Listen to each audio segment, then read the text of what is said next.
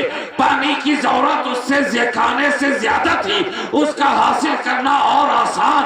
ہوا کی ضرورت پانی سے زیادہ تھی تو اس کا حاصل کرنا رب نے اتنا آسان کر دیا کہ بغیر ہوا کے انسان ایک لمحہ زندہ نہیں رہ سکتا. اس لیے اس کو حاصل کرنے کے لیے نہ تو کسی دکان میں جانے کی ضرورت ہے، نہ کسی مکان میں جانے کی ضرورت ہے، نہ تو کھیت و کھلیان میں جانے کی ضرورت ہے. ہوا کو رب نے آپ سے اتنا قریب کر دیا کہ جہاں تم جا رہے ہو ہوا ساتھ ساتھ جا رہی ہے، جہاں تم رہ رہے ہو ہوا ساتھ ساتھ. سبحان اللہ. ہوا کی ضرورت زیادہ تھی، اس لیے ہوا کو آپ کے ساتھ کر دیا. اس لیے کہ ہوا کے بغیر ایک لمحہ زندگی گزارنا مشکل ہے. تب کہا ہوا کے بغیر تو انسان زندہ نہیں رہ سکتا. اس لیے اب انسان ہوا کے پیچھے نہیں، اے ہوا تو انسان کے پیچھے چل. جہاں ہوا انسان جا رہا ہے ساتھ میں ہوا جا رہی ہے. آپ کھیت و کھلیان میں ہیں تو بھی ہوا موجود ہے، دکان و مکان میں ہیں تو بھی ہوا موجود ہے، آپ اپنے حجرے میں ہیں تو بھی ہوا موجود ہے، تاریکی میں ہے تو بھی ہوا موجود ہے، روشنی میں ہے تو بھی ہوا موجود ہے، انوت میں ہے تو بھی ہوا موجود ہے، جلوت میں ہے تو بھی ہوا موجود ہے. آپ رز میں ہو تو بھی ہوا موجود ہے، اور کسی بز میں ہو تو بھی ہوا موجود ہے. آپ جہاں جا رہے ہو ہوا ساتھ ساتھ جا رہی ہے. میں نے کہا اچھا اگر ہوا ساتھ ساتھ ہے تو پھر میں نے ایسا بھی سنا ہے کہ انسان کی سانس رک گئی، انسان کا دم گھٹ گیا، آکسیجن میسر نہ ہوا اور انسان کا انتقال ہو گیا. آپ نے سنا ہوگا نا. اور آپ سے تو کچھ پوچھنا ہی بیکار ہے. ایسا بھی ہوتا ہے کہ انسان ہے لیکن سانس جسم کے اندر داخل نہیں ہے، ہوا جسم کے اندر داخل نہیں ہے. اور اگر ہوا جسم کے اندر داخل نہ ہو تو نتیجہ کیا ہوگا؟ انسان موت. تو ہوا تو ہے لیکن سانس لینے کی قدرت کا ہونا ضروری. ہوا سب جگہ ہے نا، لیکن خدا سانس لینے کی قدرت چھین لے تو بھی نتیجہ موت. اچھا سانس تو اندر لے لیا، اب باہر نہ آئے تو نتیجہ تو بھی موت. تو انسان جسم کے اندر سانس لے رہا ہے یہ بھی رب کا احسان ہے، اور سانس چھوڑ رہا ہے یہ بھی رب کا احسان ہے. اب آپ بتاؤ 1 منٹ میں انسان کتنی مرتبہ سانس لیتا ہے؟ 1 منٹ میں انسان کتنی مرتبہ سانس لیتا ہے؟ آپ اپنے تجزیے سے بتا دیں.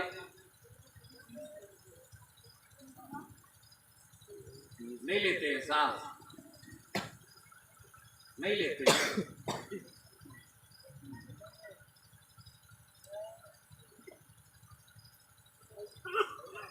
درود پاک پڑھیں. اللہم صلی علی سیدنا و مولانا محمد وعلی آل محمد وبارک وسلم کما تحب و ترضى بأن تصلی علیہ صلاة و سلام دائم علیہ یا رسول اللہ صلی اللہ تعالی علیہ وسلم.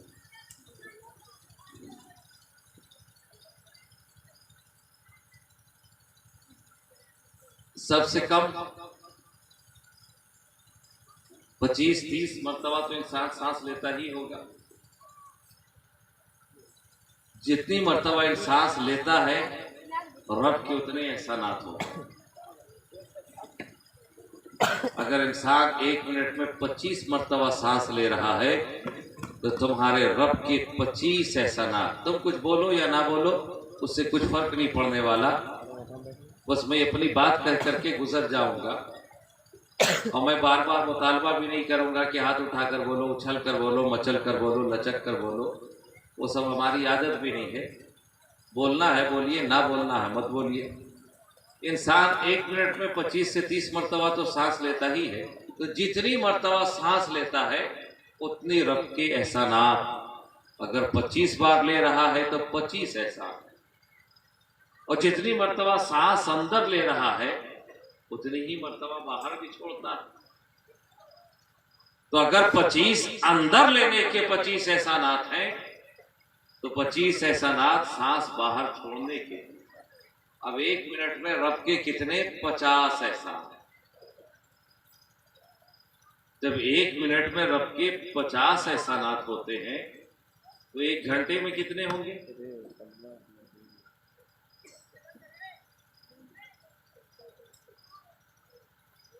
اور 1 گھنٹے میں کے احسانات کو اگر آپ نے شمار کر لیا تو یہی گھنٹے جب آپس میں ایک دوسرے سے ملتے ہیں تو رات و دن بنا کرتا ہے. اس 1 دن میں کتنے احسانات.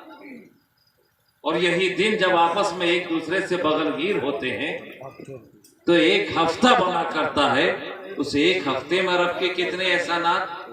اور یہی ہفتے جب آپس میں ایک دوسرے سے قریب ہوتے ہیں تو مہینہ بنا کرتا ہے.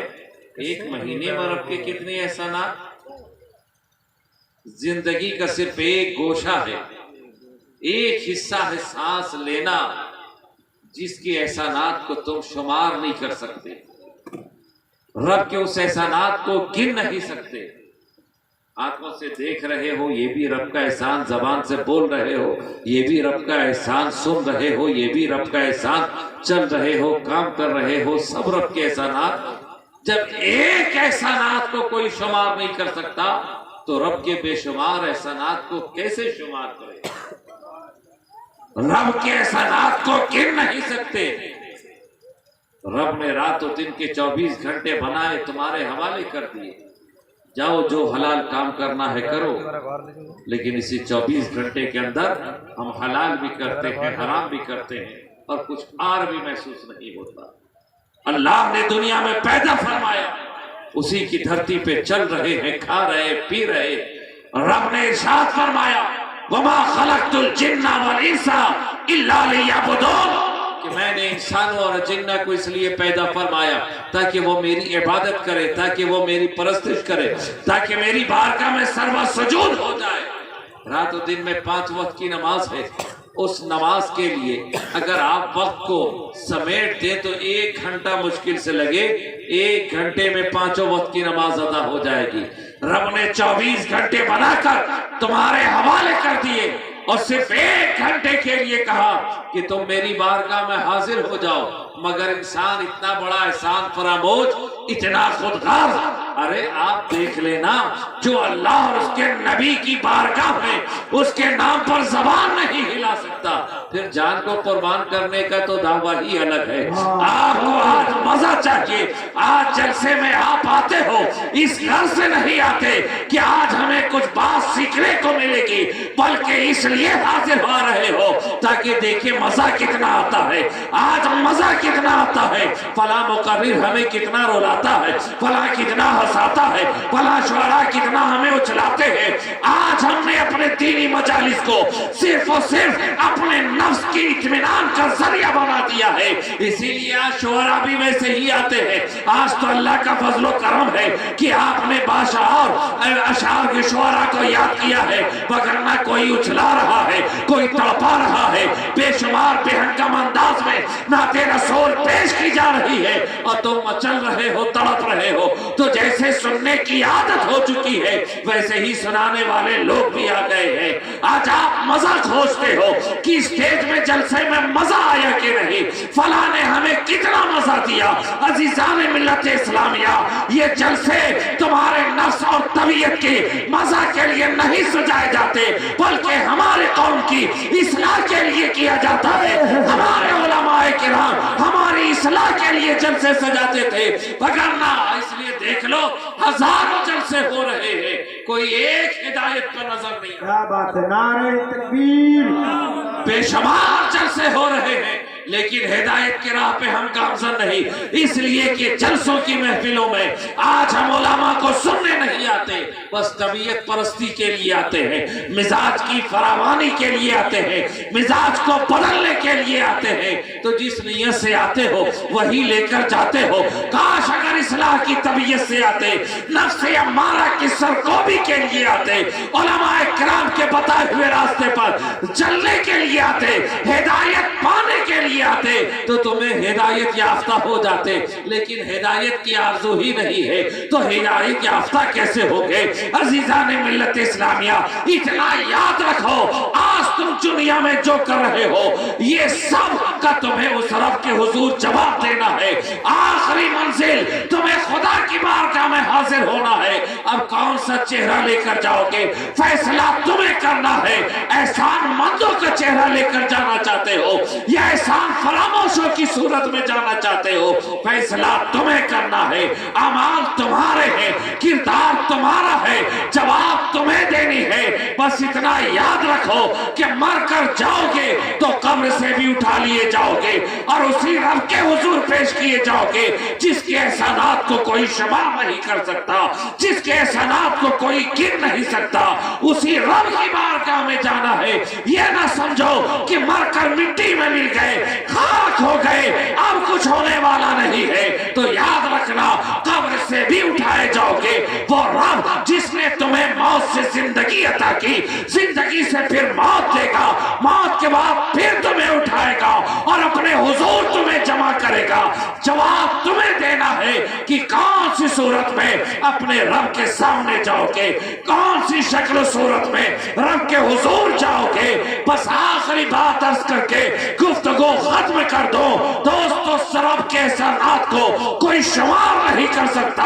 اب اگر تم چاہتے ہو کہ احسان مند ہو کر اپنے رب کے حضور جائیں تو اللہ اور اس کے رسول کے بتائے ہوئے راستے پہ چلو، اللہ اور اس کے رسول کی اطاعت میں زندگی گزار دو۔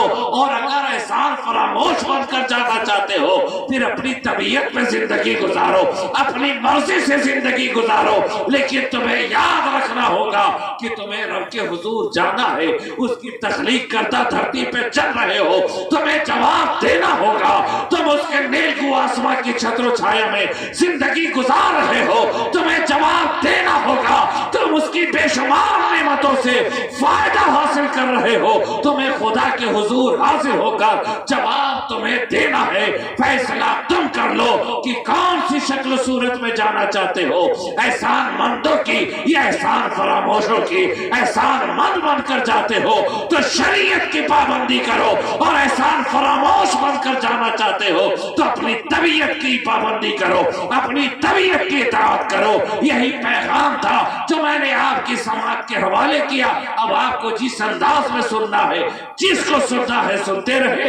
اہل جلسہ نے، اہل خانہ نے محبت سے آواز لگائی تھی، ان کی محبت پر لبیک کہتا ہوا میں حاضر آ گیا۔ باقی کام آپ جانے۔ وآخر دعوانا ان الحمدللہ رب العالمین۔ السلام علیکم ورحمۃ اللہ وبرکاتہ۔